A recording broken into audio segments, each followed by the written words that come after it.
Gaza സമാധാന പദ്ധതിയുടെ ഭാഗമായി US പ്രസിഡന്റ് ഡൊണാൾഡ് ട്രംപിന്റെ മരുമകനും നയതന്ത്ര പ്രതിനിധിയുമായ ജാരദ് കുഷ്നർ ഹമാസ് നേതാക്കളുമായി കൂടിക്കാഴ്ച നടത്തി. ഈജിപ്തിലെ അൽ ആലമീൻ നഗരത്തിൽ നടന്ന ചർച്ചയിൽ ഹമാസ് നേതാവ് ഖലീലുൽ ഹയ്യ, ഈജിപ്ഷ്യൻ രഹസ്യാന്വേഷണ മേധാവി ഹസൻ റഷാദ്, ഖത്തർ നയതന്ത്രജ്ഞൻ അലി അൽ ഥവാദി, തുർക്കിയിലെ മുതിർന്ന ഉദ്യോഗസ്ഥൻ എന്നിവർ പങ്കെടുത്തു. ബോർഡ് ഓഫ് പീസ് പ്രതിനിധി നിക്കോളായ് മ്ലാദനോവും മുൻ UK പ്രധാനമന്ത്രി ടോണി ബ്ലെയറും കുഷ്നർക്കൊപ്പം പങ്കെടുത്തിട്ടുണ്ട്. 2025 ഒക്ടോബറിൽ വെടിനിർത്തലും ബന്ദികളുടെ മോചനവുമായി ബന്ധപ്പെട്ട് നടത്തിയ ചർച്ചയ്ക്ക് ശേഷം ആദ്യമായാണ് കുഷ്നർ ഹമാസ് നേതാക്കളുമായി നേരിട്ട് സംസാരിക്കുന്നത്. സമാധാന പദ്ധതിയുടെ രൂപരേഖ വ്യക്തമായ നടപടികളിലൂടെ നടപ്പിലാക്കുക, ഗാസയുടെ ഭരണം നാഷണൽ അഡ്മിനിസ്ട്രേഷൻ കമ്മിറ്റിക്ക് കൈമാറുക, ഹമാസ് ആയുധങ്ങളും ഭരണാധികാരവും ഉപേക്ഷിക്കുക തുടങ്ങിയ ലക്ഷ്യങ്ങളാണ് ചർച്ച ചെയ്തത്. ട്രംപിന്റെ സമാധാന പദ്ധതിയുടെ രണ്ടാം ഘട്ടത്തോട് തങ്ങൾ പൂർണ്ണ പിന്തുണ അറിയിക്കുന്നതായി ചർച്ചയ്ക്ക് ശേഷം ഹമാസ് വ്യക്തമാക്കി. എന്നാൽ ഗാസ സമാധാന പദ്ധതി അംഗീകരിക്കാൻ ഇസ്രായേൽ പ്രധാനമന്ത്രി ബെഞ്ചമിൻ നെതന്യാഹു പരസ്യമായി തയ്യാറായാൽ മാത്രമേ ആയുധം താഴ്വയ്ക്കാൻ തങ്ങൾ ഒരുക്കമുള്ളൂ എന്ന് ചർച്ചയിൽ ഹമാസ് വ്യക്തമാക്കി. കരാറിലെ ആദ്യഘട്ടം നടപ്പിലാക്കുന്നതിൽ പരാജയപ്പെടുകയും സൈനിക നടപടികൾ തുടരുകയും ചെയ്യുന്ന ഇസ്രായേൽ സമാധാന പദ്ധതിയെ പരസ്യമായി എതിർക്കുകയാണ് ചെയ്തതെന്ന് ഹമാസ് കുറ്റപ്പെടുത്തി.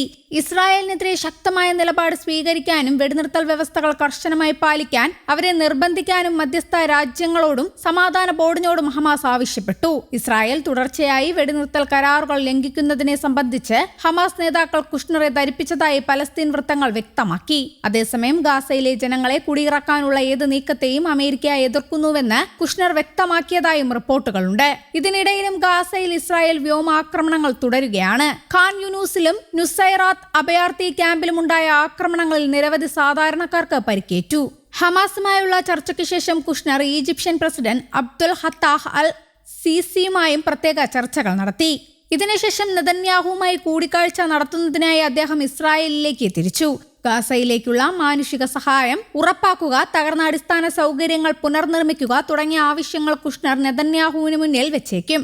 അതിനിടെ അമേരിക്കൻ സമാധാന പദ്ധതി നിരസിക്കുന്ന ഇസ്രായേലിന്റെ നടപടിയെ Egypt, Qatar, Saudi Arabia, UAE, തുർക്കി, പാകിസ്ഥാൻ, ഇന്തോനേഷ്യ തുടങ്ങിയ രാജ്യങ്ങൾ സംയുക്ത പ്രസ്താവനയിലൂടെ ശക്തമായി അപലപിച്ചു.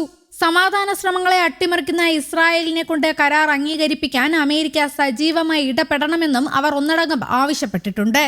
അതേസമയം ഗാസയെക്കുറിച്ചും പാലസ്തീനുകളെക്കുറിച്ചും വീണ്ടും കടുത്ത വിദ്വേഷ പരാമർശങ്ങളുമായി ഇസ്രായേലിന്റെ ദേശീയ സുരക്ഷാ മന്ത്രിയും തീവ്ര വലതുപക്ഷ നേതാവുമായ ഇറ്റാമർ ബെൻ ഗീർ രംഗത്തെത്തി. ഗാസയിൽ ഓരോ രാത്രിയും 30 മുതൽ 40 വരെ പലസ്തീനുകളെ ഇസ്രായേൽ കൊന്നൊടുക്കണമെന്നും അവർ മനുഷ്യർ പോലുമല്ലെന്നും ബെൻ ഗീർ പറഞ്ഞു. 2023 ഒക്ടോബറിലെ ഹമാസ് ആക്രമണത്തിന് പിന്നാലെ ഗാസയിൽ ബന്ദിയാക്കപ്പെട്ട റോം ബ്രാസ്ലോവ്സ്കിയുമായുള്ള പോഡ്കാസ്റ്റ് സംഭാഷണത്തിനിടെ ബെൻ ഗീർ നടത്തിയ വിവാദ പരാമർശങ്ങൾ ഇപ്പോൾ മാധ്യമങ്ങളിലടക്കം വലിയ ചർച്ചയായിരിക്കുകയാണ്. ഉടനടി ഭീഷണി ഉണ്ടാക്കാത്തവരെ പോലും ഇസ്രായേൽ പ്രതിരോധ സേന എത്രയും പെട്ടെന്ന് ഇല്ലാതാക്കണമെന്നും അവർ ജീവിക്കാൻ അർഹതയില്ലാത്തവരാണ്, അവർ ജീവിക്കാൻ പാടില്ലെന്നും മന്ത്രി ആഹ്വാനം ചെയ്തു.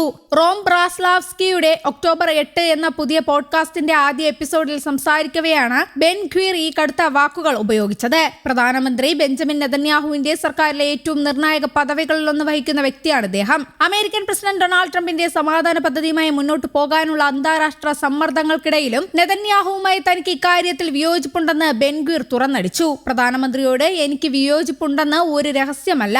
ഗാസയിൽ നമ്മൾ ലക്ഷ്യം വെച്ചുള്ള കൊലപാതകങ്ങൾ നടത്തണമെന്നാണ് എന്റെ അഭിപ്രായം.